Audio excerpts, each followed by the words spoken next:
এখন দেখবেন ট্রিক্স পাকের ঘর, সৌজন্যে ট্রিক্স। ছোট্টবেলার সেই স্মৃতি মিশে আছে এই অন্তর জুড়ে, নানি দাদিদের ওই পাকের ঘরে। সুপ্রিয় দর্শক, মাই টিভি ট্রিক্স পাকের ঘরে আপনাদেরকে আমন্ত্রণ। বরাবরের মতো এবারও আপনাদের একজন প্রিয় মানুষ আছেন আমাদের সাথে। সে কথায় যাওয়ার আগে একটা কথা বলিনি, রান্না কিন্তু একটা শিল্প। সুতরাং রান্নাটা যদি একটু মন দিয়ে আমরা করি এবং স্বাস্থ্যসম্মতভাবে, শুধু টেস্ট ভালো হতে হবে, অনেক মশলা দিতে হবে এমন কোনো কথা নেই। সবসময় স্বাস্থ্যের দিকেও খেয়াল রাখতে হবে। সেরকমই স্বাস্থ্যসম্মত খাবার আমাদের ভীষণ প্রয়োজন। আর চারদিকে যেহেতু ফরমালিনের একটা বিষয় আছে, সুতরাং সে ব্যাপারেও আমাদেরকে একটু সচেতন হতে হবে। এবং আমি জানি যে কম বেশি আমরা সবাই জানি এটার থেকে খাদ্যকে কিভাবে আমরা সংরক্ষিত করব। তো চলে যাই আমাদের অতিথির কাছে। সোহেল খান, আপনাকে আমন্ত্রণ মাই টিভি ট্রিক্স পাকের ঘরে। কেমন আছেন? আমি বরাবরই ভালো থাকি, সুস্থ আছি, ভালো আছি। রান্নার প্রোগ্রাম কখনো করেছেন না? এই প্রথম? না, প্রোগ্রাম করব, ঘরেও রান্না করি। ভালো লাগছে নিশ্চয়ই? অবভিয়াসলি, মানে এটা অন্যরকম একটা বিষয় না, নাটকের বাইরে, তাই না? আমরা যে রান্না বান্না করতে পারি, অনেকেরই ধারণা যে আমরা শুধু নাটকই করতে পারি, নাটক ছাড়া আর কোনো কিছু করতে পারি না। কথা হচ্ছে আরেকটা কথা আপনি যে বললেন না, যে এটা একটা শৈল্পিক বিষয় আছে। প্রত্যেকটা কাজের পিছনে স্নেহ, মায়া, মমতা, ভালোবাসার যদি অভাব থাকে, সে জিনিস যতই ভালো করেন, যতই সুন্দর করেন, সুন্দর হবে না। অতএব পাকের ঘরে গেলেও ওই স্নেহের ভালোবাসা যদি আপনার ভর্তি থাকে, তাহলে দেখবেন মানে খারাপ রান্না বান্না অনেক সময় ভালো হয়ে যায়। অনেক সময় লবণ চিনির যে বিষয়টা থাকে, এটা কিন্তু একটা ফিলিংস এর বিষয়। পাকের ঘরে গিয়ে বাকি কথাগুলো বলি, চলে যাই। কি রান্না করবেন সেখানে গিয়ে দেখব। পাকের ঘরে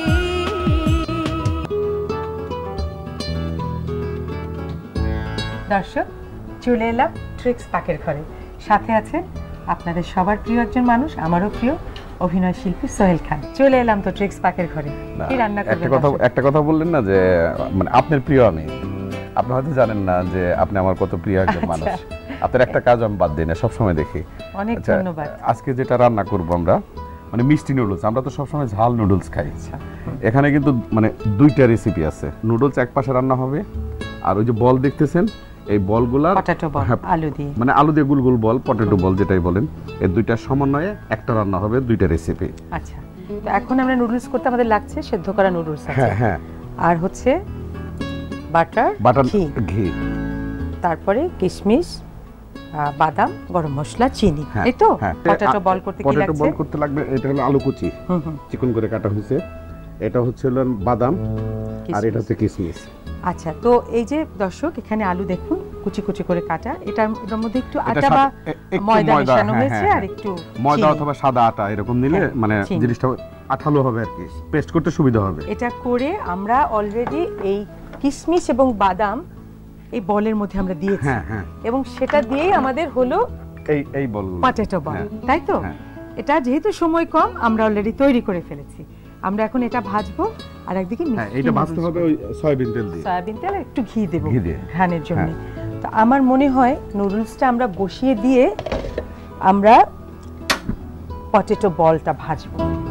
তো নুডলসের জন্য আমরা দিচ্ছি, সেদ্ধ করা আছে অলরেডি, বাটার দেব। পুরোটা দেব না না না, একটু দেন, হাফটা দেন। হ্যাঁ, এই তো কম না, একটু ঘি দেন। হ্যাঁ দর্শক, 1 টেবিল চামচ বাটার আর 2 টেবিল চামচ, একটু গরম হোক। গরম হলে আমরা এই দারচিনি, এই যে দারচিনি, এলাচ, ঠিক আছে, একটা সুন্দর ঘ্রাণ কিন্তু বেরিয়ে আসছে, তাই না? হ্যাঁ, আরো আসবে। হ্যাঁ, তারপরে আমরা নুডলসটা দেব, তাই তো? চিনিটা দেব, এরপরে কিশমিশ আর বাদামটা দিয়ে দেব। তারপর নাটক করছেন আপনার, তো আপনি নাটক করছেন বললে ভুল হবে। প্রচুর বিজ্ঞাপন চিত্রে দেখা যায় এবং খুব মজার, সেখানে আপনি অনেক মজা করেন, অনেক নাটক করছেন, হিসেব তো দিতে পারবেন। আর কিছু নাটকের মজার ঘটনা বলেন। অনেকেই বলে যে মজার কাজ হয়। নুডলসটা দিয়ে দিচ্ছি দর্শক, এখন আমরা নুডলসটা দিয়ে দিচ্ছি। আপনি আপনার গল্প করেন, আমি হেল্প করছি আপনাকে, বলেন। মানে অনেকেই বলে আমার নাটকগুলো ভালো লাগে, ফান হয়। আমার কাছে মনে হয় না, আমি যখনই যে কাজ করছি আমার কাছে মনে হয় না যে এটা হয়তো ভালো হবে বা এটা মানুষ দেখে মজা পাবে। আচ্ছা, মানে করে যাচ্ছি আর কি। অবশ্যই দর্শককে আপনি মজা দিচ্ছেন, একটা পরিশ্রম করছেন, আপনার ভালো লাগা তো আছেই। আপনি তো অভিনয় করছেন অনেক দিন থেকে, তাই তো? হ্যাঁ, অভিনয় করতে গেলে আমরা কম বেশি অনেক বিড়ম্বনার মুখোমুখি হই। ভালো লাগার স্মৃতি থাকে, খারাপ লাগার স্মৃতি থাকে। আর এই কথা কইেন না মিমি আপা, বুঝছেন আমি যখন প্রথম নাটকে আসি, আমার গুরুর নাম হচ্ছে মুস্তফা ফারুকী। আচ্ছা, সর্বপ্রথম আমার যে নাটক সেটা হচ্ছে ডিটেকটিভ। আর্টিস্ট কারে কল দিছিল এখন তো বুঝি, কল কি, ক্লোজ শট কি, এটা কি, ওইটা কি, সবই বুঝি। তখন তো আর এগুলো বুঝতাম না। সরোয়ার ভাই কইতেছে যে আমার আর্টিস্ট হয় নাই, সোহেল খানটা খাড়া করে দাও। আচ্ছা, তখন আমি সোহেল খান হই নাই, তখন আমি বললাম সরোয়ার ভাই আমি পারুম না, কয়েক না পারার কি আছে, দাঁড়াইলাম। যতবারই শর্ট দিতে যায় আমার শার্ট টার্ট সমস্ত কিছু ভিজা যেতেছে। সরোয়ার ভাই আমি বললাম যে সরোয়ার ভাই আপনি কি একটু দূরে দাঁড়িয়ে যাইতে পারেন? না আমি এনে বসা থাকা অবস্থায় যদি শর্ট দিই। কথাটা ছিল কি জানেন, ছোট্ট একটা কথা, এক ফাঁকে একটু চিনিটা দিয়ে নিন। হ্যাঁ, চিনি না দিলে তো ভালো লাগবে না, দেন না, নাকি আপনি দিবেন না আমি দিব? না না, ঠিক আছে। তারপরে কি হলো, তখন সরোয়ার ভাই বললো যে আমি সরবো না। তখন কথাটা হইলো ছোট্ট এতটুকু একটা কথা, যাই তোরা কে কোথায়, বন্দুক পিস্তল নিয়ে বাইরে আয়। এই কথাটা বলতে গিয়ে আমার 4 ঘন্টা সময় লাগছে, কিন্তু সরোয়ার ভাইয়ের কথা একটাই, না বলা পর্যন্ত তোরা এখান থেকে বাইরেও তো দিব না, খাইতেও দিব না। আখের শেষ 4 ঘন্টা পরে এই শটটা নিল, নেওয়ার পরে মোটামুটি ভাবে আমি মানে উদ্ধার পেলেন। উদ্ধার মানে কি, আমার কাছে মনে হইলো যে আমি গাঙ্গে থেকে গোসল করে বাইরে। কিন্তু আমার কথা হচ্ছে তখন থেকে কি পণ করলেন অভিনয় করবেন না? না, আমি তো তখনও জানি না যে আমি আর্টিস্ট হবো বা টেলিভিশনের মানুষ আমারে দেখবো, রাস্তা দিয়ে গেলে পরে এই সোহেল ভাই একটা ছবি তুলি, একটা অটোগ্রাফ দেন। আমি কি জানতাম না। নাটক তো হইলো, আমি মনে করছি যে শুটিং শেষ, আবার সরোয়ার ভাই এই সোহেল খানে ডাকলো, এগুলো নিয়ে বুঝছেন আমি যে কি একটা অবস্থার মধ্যে আছিলাম, লাস্টে পলাই গেলাম। আবার যদি সেই শাস্তি না, পলাই গিয়ে আমি আমার মার রুমের মধ্যে বসে গেছি, ধামরাইতে ছিল শুটিংটা। কারণ আমার মার রুমে থেকে আমার অ্যাসিস্ট্যান্ট ডিরেক্টর ছিল ফামি, সুজন, রনি, রেদওয়ান, এরা সবাই ছিল। এরা যায় ধরে আমার নিয়ে এলো, আখের আমার নাটক করাইলো। নাটক করার পরে যখন আমি দেখলাম সিডি দিল আমারে, তখন আমার কাছে খুব ভালোই লাগলো। তখন তখন অভিনয় করার আমার কাছে ভালো লাগলো যে আসলে এডি কি সোহেল খান, ভালো লাগলো। পরে আমি চিন্তা করলাম যে নাটকটা যদি অন ইয়ারে যায় তাহলে বোধহয় আরো নাটক করুম। আমি কবে অন ইয়ারে যাবো, অন ইয়ার কি এটা বুঝতাম না। মানে টেলিভিশনে চালাইবো, টেলিভিশনে তো নাটক আইতেছে অধীর আগ্রহে 10-15 দিন আগে থেকে বসে রয়েছি, দেখুন নাটক অন ইয়ারে গেল। তারপরে আইলো 51 এই হচ্ছে আমার পথ। আমাদের কিন্তু গল্প শেষ হবে না, অনেক গল্প আছে আমাদের। এই নুডলস, মিষ্টি নুডলস প্রায় হয়ে আসলো। আপনি জানেন যে এটা খাইতে কত মজা। হ্যাঁ, অবশ্যই। আমার কাছে মনে হইতেছে আমি এখনই মুখে দিয়ে দিই, কিন্তু মুখে তো দেওয়া যাবে না, গরম। দর্শক, আমরা কিভাবে অভিনয় শিল্পী সোহেল খানকে পেলাম সেই মজার গল্পটা শুনলেন। আমরা একটা ছোট্ট বিরতিতে যাব, একটা ছোট্ট বিরতিতে যেতে হবে, একটা ছোট্ট বিরতিতে যাচ্ছি। ফিরে এসে আমাদের যে পটেটো বল আছে আমরা সেটা ভাজতে শুরু করব। ততক্ষণ একটু অপেক্ষা করুন। আপনারা দেখছেন ট্রিক্স পাকের ঘর। সৌজন্যে ট্রিক্স। দর্শক, ছোট্ট একটা বিরতির পরে ফিরে এলাম।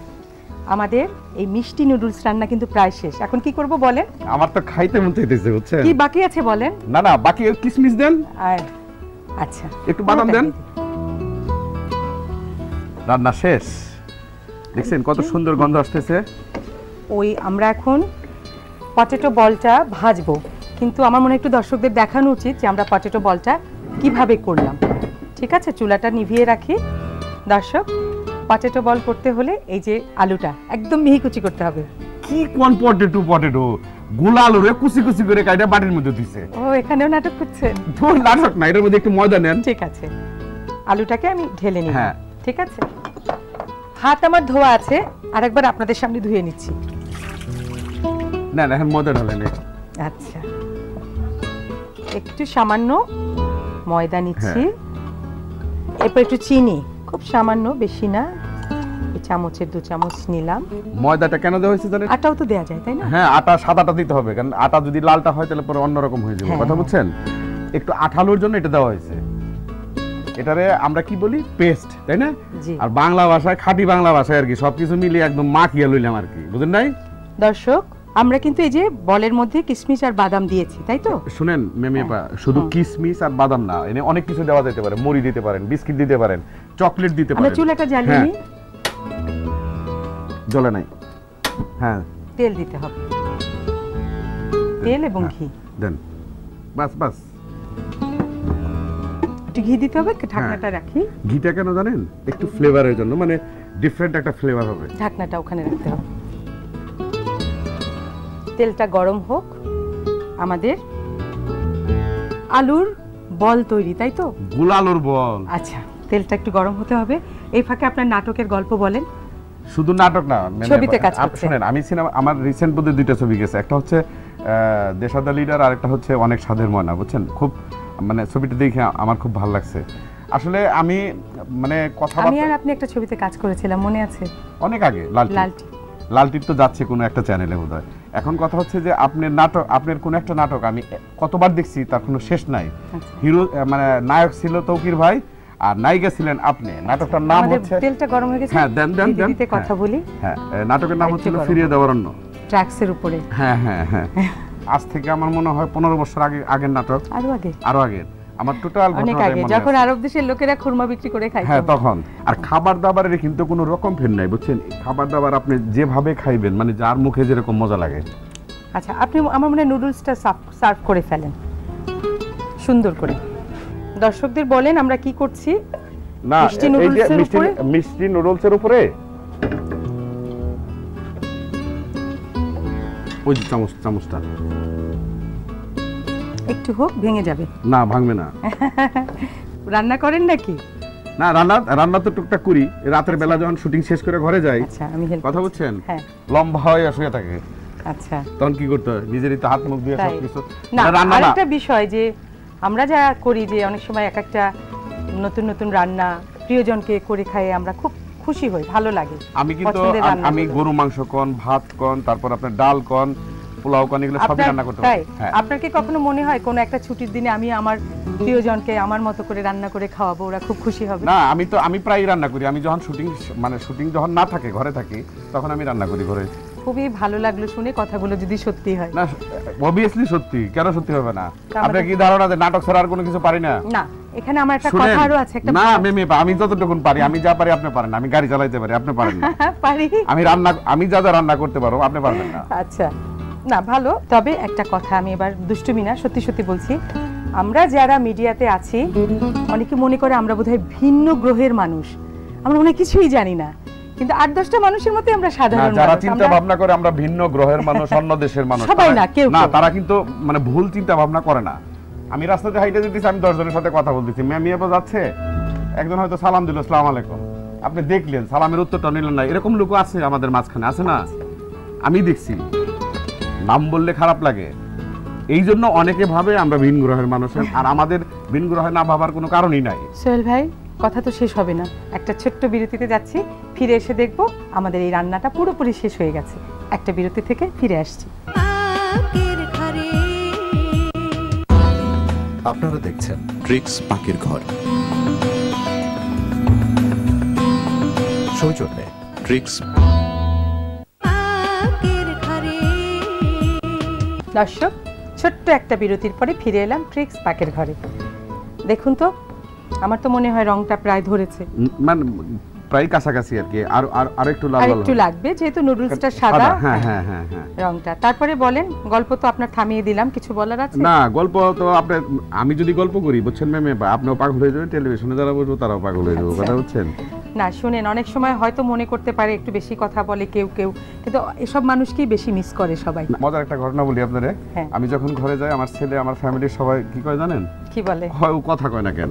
আচ্ছা, টেলিভিশনে দেখি কারণে ফাটায়া ফালা হইতেছে, আমি কিন্তু বাড়িতে ঘরে কথা কই না কারোর সাথে। সব কথা তো বাইরে না, একটা মুডমাট মেরে থাকি আর। ও আচ্ছা আচ্ছা, বুঝেন না, এটা ভাবের মধ্যে থাকি সব সময়। স্যার ভাই, আমার মনে হয় আর দেরি করা উচিত না। আরেকটু এই মানে কয়েক সেকেন্ড। আচ্ছা, আপনি নুডলসটা নিয়ে আসেন। তেল থেকে তুলতে চুলাটা নিভিয়ে দিলাম। দেখেন আমার হাতটা পুড়ে ফেলায়েন না, বুঝছেন? আপনি রান্না করেছেন, এটা প্রমাণ থাকতে হবে না? আমি তো রান্না করতে গেলে একটু হাত পুড়ি, কাটি। এটা নতুন একটা রেসিপি না? হ্যাঁ, আসলেই ভালো। হ্যাঁ, একটু সুন্দর করে সাজিয়ে সবকিছুর তো একটা সৌন্দর্য আছে। না, এত তাড়াহুড়ো করলে তো হবে না। আমার আপনি সুন্দরের কথা কইতেছেন, আমার ভিতরে কখন খামো, আমি কখন খামো এই চিন্তায় অস্থির হয়ে রয়েছি, আর আপনি কোন যে সুন্দর দেখছেন হয়ে গেছে।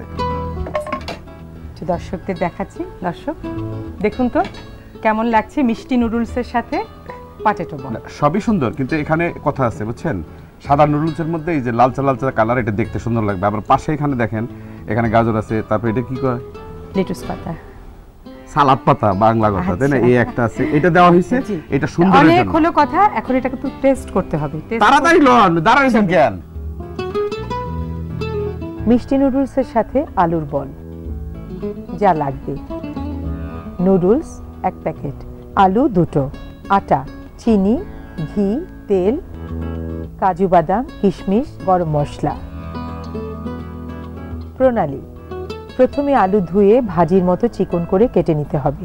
লবণ স্বাদমতো, চিনি অল্প, আটা, কিশমিশ, কাজু বাদাম। প্রথমে বল তৈরি করতে হলে আলুর কুচি, আটা, চিনি, লবণ একসাথে ভালোভাবে আঠালোভাবে মাখতে হবে। তারপর বল তৈরি করে ভেতরে বাদাম ও কিশমিশ দিয়ে বল সম্পূর্ণভাবে গোল করে তেলে ভাজতে হবে, একটু লাল করে। পরে তুলে ফেলতে হবে। অন্যদিকে সিদ্ধ করা নুডলস প্রথমে ঘিয়ে ভাজতে হবে,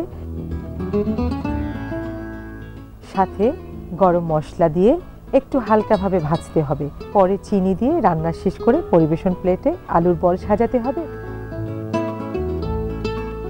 পাকের ঘরে দর্শক, এবার টেস্ট করার পালা।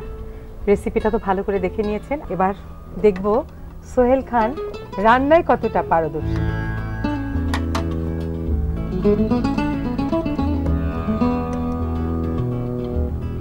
এত কষ্ট করে রান্না করছি, আমার কম দিলে আমি নিমু কেন? কেমন কথা কইলেন আপনি? আর এই লোহা লক্ষ সরান্ত, আপনি খাইলে খান, না খাইলে না খান, আমি শুরু করে দিলাম। ও একটু খাবার আগে তো taste করতে হবে। করেন, খাবার আগে তো বিসমিল্লাহ কইতে হয়। মনে মনে কমো না, জোরে কমো, দূর আপনার ইচ্ছা। দিয়ে দিলাম মুখে। করকরা মচমচ একবারে। আমাদের অনুষ্ঠানে আমরা প্রায় শেষ পর্যায়ে চলে এসেছি। আপনি অনেক কষ্ট করে আমাদেরকে সময় দিয়েছেন, আমরা খুব খুশি। ট্রিক্স পাকের ঘরে এসেছেন, দর্শকদের জন্য মজার একটা 2টো আইটেম উপহার দিয়েছেন। একেবারেই বিদায়ের পালা, যাওয়ার আগে দর্শকদের উদ্দেশ্যে কিছু বলেন। খাবারটা এত মজা হয়েছে বুঝছেন, যেটা বলতো না, মানে যখন মানে আমাদের এই অনুষ্ঠানটা দেখে এই রেসিপিতে যখন ঘরে বানাইবো অস্থির হয়ে যাবো খেয়ে। আচ্ছা, মানে ট্রিক্স পাকের ঘরে আসার জন্য মাই টিভি কর্তৃপক্ষকে ধন্যবাদ। আমি আর আপনি তো টেলিভিশনের সামনে আছি, আমাদের পিছনে অনেক লোক আছে, তাদের প্রতি রইল আমার স্নেহ, ভালোবাসা, মায়া, মমতা সবটুকুন। আপনি ভালো থাকেন, সুস্থ থাকেন, আমি সেই সব কামনা আমাদের আছে আমি সবসময় ভালো থাকি। ইনশাআল্লাহ। একেবারেই যাবার পালা, সবাই ভালো থাকবেন, সুস্থ থাকবেন, আবার দেখা হবে। ছোট্টবেলার সেই স্মৃতি